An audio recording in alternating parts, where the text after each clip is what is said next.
keluar dari kepadatan arus sungai Meteor 2016. Tetapi setelahnya masih ada dalam cengkeraman arus sungai Meteor, walau tidak sepadat 2016. Peluang kita mengalami hantaman meteor ini sangat besar.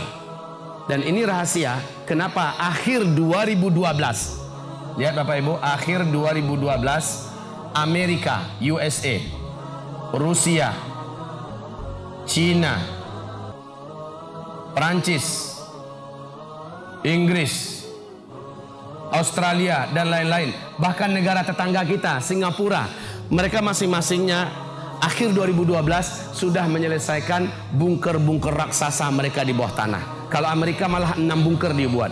Satu bunker itu dapat menampung 500.000 manusia.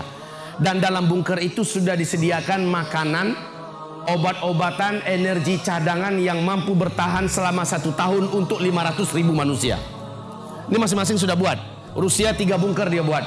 Kalau Singapura hanya 1 bunker mereka buat. Ya, Perancis, Cina masing-masing membuat beberapa bunker.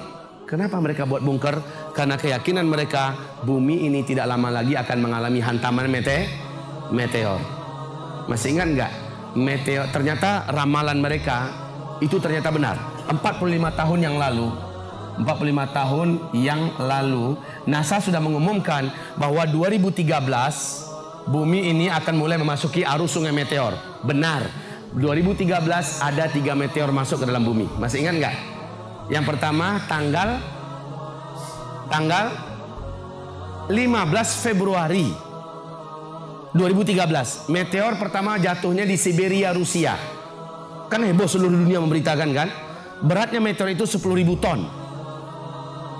Meteor ini ketika melaju, maka 30.000 gedung-gedung kaca-kacanya hancur, Pak. 1.500-an orang korban manusia. Karena kaca-kaca ini ketika hancur dia melesat seperti peluru. Nasib baik meteor ini jatuhnya ke danau es, sehingga danau itu menggelegak dan berapi seperti kawah gunung berapi.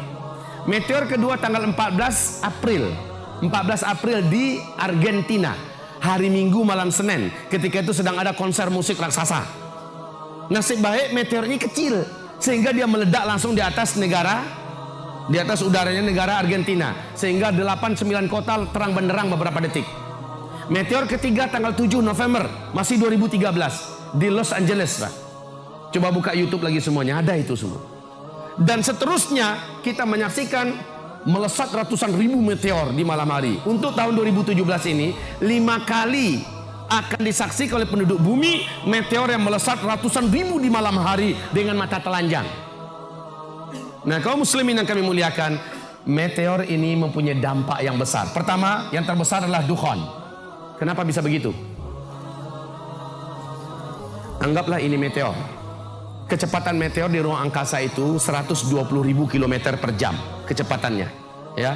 Dan dia kalau garis diameternya 2 km saja, menurut Michel Penn, ya, dia memiliki kekuatan ledakan setara dengan 1 juta kali lipat bom nuklir. Kalau dia tembus menghantam atmosfer bumi kita yang garis diameter 2 km itu, ya, maka kalau jatuhnya ke laut akan menimbulkan gelombang tsunami setinggi 235 meter. Berapa tingginya tuh, Pak? Yang tsunami di Aceh cuma berapa tingginya, Bu? 13 sampai 15 meter. Hanya 10 menit ratusan ribu meninggal dunia, satu kota Banda Aceh hilang. Betul tidak? Bagaimana kalau sampai 235 meter? Kalau jatuhnya di kutub utara atau kutub selatan, kekuatan ledakan ini akan menjadikan kutub itu menjadi cair selama-lamanya. Permukaan air laut akan naik 7 meter lagi. Maka kota-kota besar di dunia, bahkan Indonesia yang kaya dengan pulau-pulau, 20% pulaunya akan hilang dari peta bumi selama-lamanya. Kota-kota besar akan hilang dan tenggelam di mana-mana kota-kota yang dibangun di tepi pantai. Dan kalau jatuhnya ke daratan, kata Michel Penn, ini yang pas. Sesuai dengan karakter meteor, hubungannya dengan dukhan. Kalau jatuhnya ke daratan, akan terjadilah ledakan yang teramat sangat dahsyat. Coba lihat meteor, peluru bom nuklir dulu yang jatuh di Nagasaki dan Hiroshima, kan baru 1 itu. Sementara meteor ini 1 juta kali lipat. Itu baru satu, jatuhnya pun di lembah. Bapak Ibu, bagaimana yang terjadi dengan ledakan itu? Maka bumi ini mengalami lengkungan yang dalam. Partikel-partikel bumi yang meledak tadi membumbung ke langit menjadi partikel-partikel halus yang sangat tebal dan panas. Sementara gelombang kejut dari ledakan tadi menimbulkan kecepatan laju 800 km per jam. Badai yang ada di Meksiko kemarin berapa baru kecepatannya? Baru 215 kan? Kerugiannya sudah di hari ke-6 saja kerugiannya sudah 250 miliar dolar. Baru 6 hari. Bagaimana dengan kecepatan laju 800 km per jam? Makanya mereka mempersiapkan bunker-bunker raksasa. Karena mereka menganggap gak selamat yang hidup di permukaan. Bagi kita, dijamin oleh Rasulullah, yang beriman akan dijaga oleh Allah Subhanahu wa taala. Yang amal solehnya banyak akan dibuat oleh Allah terjaga dan terlindungi. Kalaupun meninggal syahid insya Allah. Siap gak? Iya. Siapa tahu mereka buat bunker-bunker di sini jatuhnya nanti. Iya kan? Sudahlah, bunker kita adalah iman kita kepada Allah, amal soleh kita, jadi nggak usah cemas.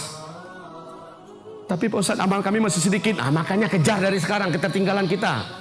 Ya, baik, hamba Allah yang kami muliakan.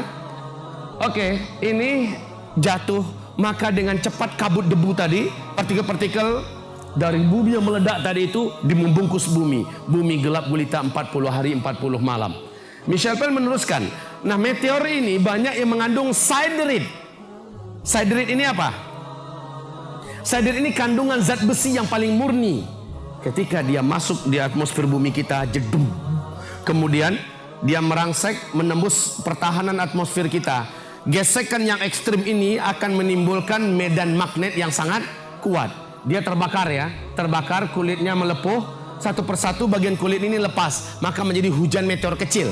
Kayak film 2012, ada nggak melihat? Kiamat 2012 itu. Bagaimana meteor kecil menembus bukit, menembus gedung-gedung, kan begitu kan? Itu kulitnya yang mengelupas. Sementara yang intinya mengandung siderite. Siderite ini ketika bergesekan dengan atmosfer, maka akan menimbulkan medan magnet yang sangat kuat. Medan magnet ini akan menjadikan seluruh besi dan logam yang ada di muka bumi terikat.